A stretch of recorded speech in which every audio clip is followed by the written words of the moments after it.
Hi friends, welcome to Shiva tutorial. Friends, మనం ఎన్సీఆర్టీకి సంబంధించిన important questions latest pattern ప్రకారం ఏ విధంగా అడుగుతున్నాడు అనే దాని గురించి డిస్కస్ చేసుకుంటూ ఉన్నాం. దానిలో భాగంగా 75 క్వశ్చన్స్ అనేది డిస్కస్ చేయడం జరిగింది. ఆ టెస్ట్లు ఎవరైనా రాయకపోతే, లేకపోతే ఆ క్వశ్చన్స్ ఎవరైనా రాయకపోతే, అవి రాసిన తర్వాత ఇది పార్ట్ 4 అంటే ఈ క్వశ్చన్స్ తోటి ఏమవుతుందంటే 100 క్వశ్చన్స్ అనేది కంప్లీట్ అవుతుంది. ఈ 100 క్వశ్చన్ తర్వాత ఈ వీడియోలో అంటే ఈ టెస్ట్లో 25 క్వశ్చన్స్ అనేది ఇవ్వడం జరుగుతుంది. ఈ 25 క్వశ్చన్స్కి మన దగ్గర ఉన్న ఎన్సీఆర్టీ బుక్ తీసుకున్న ప్రతి ఒక్క అభ్యర్థి, ప్రతి ఒక్క ఆస్పిరెంట్ కూడా ఖచ్చితంగా 25 మార్కులకి 25 మార్కులు తెచ్చుకోవాలి అనేదే నా యొక్క అభిప్రాయం. ఎందుకనంటే ఆ ఎన్సీఆర్టీ చదివిన తర్వాత క్వశ్చన్ ఎలా వచ్చినా సరే అటెంప్ట్ చేయగలుగుతారని నేను నమ్ముతున్నాను. అయితే మీరు కంప్లీట్గా ప్రిపేర్ అవ్విన తర్వాత ఇది రాయండి. ఎందుకనంటే 6th నుంచి 10th వరకు కాదు, ఇప్పుడు ఇది 6th క్లాస్ నుంచి ఇవ్వడం జరిగింది. కానీ నేను 6th క్లాస్ ఇచ్చి దాదాపు ఒక 3-4 నెలలు అవుతున్నా సరే చాలా మంది అభ్యర్థులకు 20 మార్కులు 22 మార్కులు వస్తున్నాయి. అంటే ప్రిపరేషన్ విధానంలో ఏమైనా తేడా ఉందేమో, ప్రిపరేషన్ విధానంలో ఇంకా ఏమైనా మీరు ప్రిపేర్ అవ్వాలేమో చెక్ చేసుకొని మంచిగా కష్టపడండి. కష్టపడిన తర్వాత మీకు మంచి ఫలితం అనేది వస్తుంది. ఓకే, మన దీంట్లో పార్ట్ 4లో 25 క్వశ్చన్స్ మనం డిస్కస్ చేసుకుంటే ఈ యొక్క పీడిఎఫ్ కూడా నేను కింద డిస్క్రిప్షన్లో ఇస్తాను. అక్కడ నుంచి ఇది పీడిఎఫ్ డౌన్లోడ్ చేసుకోండి. మీకు ఎన్ని మార్కులు వచ్చాయి అనేది కింద నాకు కామెంట్ సెక్షన్లో కామెంట్ చేయండి. కొంతమంది అభ్యర్థులు నాకు వాట్సాప్ ద్వారా ఆన్సర్లు పంపిస్తున్నారు. నేను కూడా వాటికి సంబంధించిన అవి కరెక్టా కాదని చెక్ చేస్తున్నాను. దీనికి సంబంధించిన ఆన్సర్స్ కూడా ఈరోజు ఈవినింగ్ అనేది మీకు ఇవ్వడం జరుగుతుంది. ఓకే, ఫస్ట్ క్వశ్చన్ వచ్చేసి విత్తనం మొలకగా మారినప్పుడు ఏమని అంటాము? ఎడారి మొక్కలు నీటి నష్టం జరగకుండా ఉండడం కోసం ఏమి కలిగి ఉంటాయి? ఓకే, ఎడారి మొక్కలు నీటి నష్టం జరగకుండా ఉండాలి. మరి నీటి నష్టం జరగకుండా ఎడారి మొక్కల్లోనే ఎందుకు ఉండాలి అనేది కాన్సెప్ట్, అది మీకు అర్థం కావాలి. ఓకే, థర్డ్ క్వశ్చన్ వచ్చేసి ఎడారి మొక్క కాక్టస్లో ఆకు మాదిరిగా కనిపించే నిర్మాణం ఉంటుంది. ఆ నిర్మాణాన్ని మనం ఏమని అంటాం? ఓకేనా, ఆకు మాదిరిగా కనిపించే నిర్మాణం ఉంటుంది. ఆ నిర్మాణం ఏమిటి? డాల్ఫిన్లు, తిమింగలాలు శ్వాస కోసం ఉపయోగించే భాగాలు ఆప్షన్ ఏ మొప్పలు, ఆప్షన్ బి నాసికా రంధ్రాలు, ఆప్షన్ సి రెండును. ఓకే, ఈ కింది వాటిలో ఏ ఆప్షన్ అనేది కరెక్టో మీరు అక్కడ మెన్షన్ చేయండి. ఓకే, ఫిఫ్త్ క్వశ్చన్ వచ్చేసి వానపాము డాష్ ద్వారా శ్వాసిస్తుంది. 6th చేపలు డాష్ ద్వారా శ్వాసిస్తుంది. మొక్కలలో వాయువుల వినిమయం ప్రధానంగా డాష్ ద్వారా జరుగును.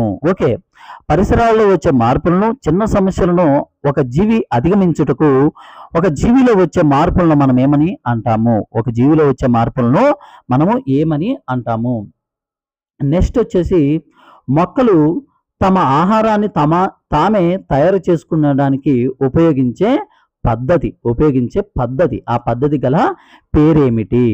మొక్కలు ఆహార తయారీ ప్రక్రియలో ఉపయోగించుకునే వాయువు ఏమిటి? అదేవిధంగా విడుదల చేసే వాయువు. ఓకే, 11th క్వశ్చన్ వచ్చేసి మొక్కలలో శ్వాసక్రియ కేవలం పగలు మాత్రమే జరుగుతుంది, కేవలం రాత్రి మాత్రమే జరుగుతుంది? ఆప్షన్ సి రాత్రింబగళ్ళు జరుగుతుంది. ఓకే, ఇది 11th క్వశ్చన్.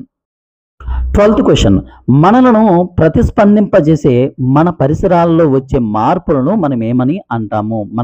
మనల్ని ప్రతిస్పందింపజేసే మన పరిసరాల్లో వచ్చే మార్పులను మనము ఏమని అంటాము? ఓకే, అత్తిపత్తి మొక్క యొక్క రసాయన నామం లేదా సాధారణ నామం ఏమిటి?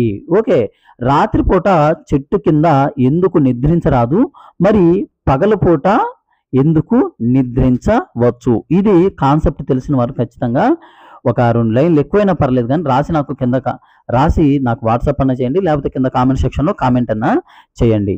తెలియని పరిమాణాన్ని తెలిసిన పరిమాణంతో పోల్చడాన్ని మనము ఏమని అంటాము? తెలియని పరిమాణాన్ని తెలిసిన పరిమాణంతో పోల్చి చెప్పడాన్ని మనము ఏమని అంటాము? అదేవిధంగా ఫ్రెంచ్ వారు మెట్రిక్ వ్యవస్థను ఎప్పుడు కనుగొన్నారు? ఫ్రెంచ్ వారు మెట్రిక్ వ్యవస్థను ఏ సంవత్సరంలో కనుగొన్నారు? ఇప్పుడు ఉపయోగిస్తున్న ప్రమాణాల వ్యవస్థని మనం ఏమని అంటాము? ఇప్పుడు ఉపయోగిస్తున్న ప్రమాణాల వ్యవస్థని మనం ఏమని అంటాము? 80th క్వశ్చన్ మనం తీసుకుంటే వక్రరేఖ పొడవును డాష్ ద్వారా కొలవచ్చు. వక్రరేఖ పొడవును మనం డాష్ ద్వారా కొలవచ్చు. 19th క్వశ్చన్ రేఖీయ చలనం అనగా వృత్తాకార చలనం అనగా డోలన చలనం అనగా. ఇది డెఫినేషన్ లాగా నేర్చుకోండి. ఎందుకనంటే ఆ విధంగా నేర్చుకున్నప్పుడు ఎక్కువ రోజులు గుర్తుంటుంది మీకు. డెఫినేషన్ లాగా నేర్చుకోండి. కుట్టు మిషన్లో ఉండే చలనాలు ఏమిటి? ఒక కుట్టు మిషన్ ఉంటుంది కదా, ఆ కుట్టు మిషన్లో ఎన్ని చలనాలు ఉంటాయి? లేకపోతే ఒకే చలనం ఉంటుందా? 2 చలనాలు ఉంటాయా? 3 చలనాలు ఉంటాయా? ఆ చలనాలు ఏమిటి? నెక్స్ట్ నేలపై జార విడిచిన బంతి యొక్క చలనాలు. నేలపై జార విడిచిన బంతి యొక్క చలనాలు ఏమిటి? స్వయం ప్రకాశాలు అనగా విశ్వానికి అంతిమ శక్తి వనరు. స్వయం ప్రకాశాలు అని అంటే ఏమిటి? అదేవిధంగా ఈ విశ్వానికి, ఈ ప్రపంచానికి అంతిమ శక్తి వనరు ఎవరు? ఓకే. కాంతి తన దిశను మార్చుకోవడానికి డాష్ తలం అవసరం. డాష్ తలం అవసరము అంటే కాంతి తన దిశను మార్చుకోవాలి. ఎందుకు అనేది మీకు తెలిసి ఉంటుంది. కాంతి మామూలుగా అయితే స్ట్రైట్ లైన్లో ప్రయాణిస్తుంది.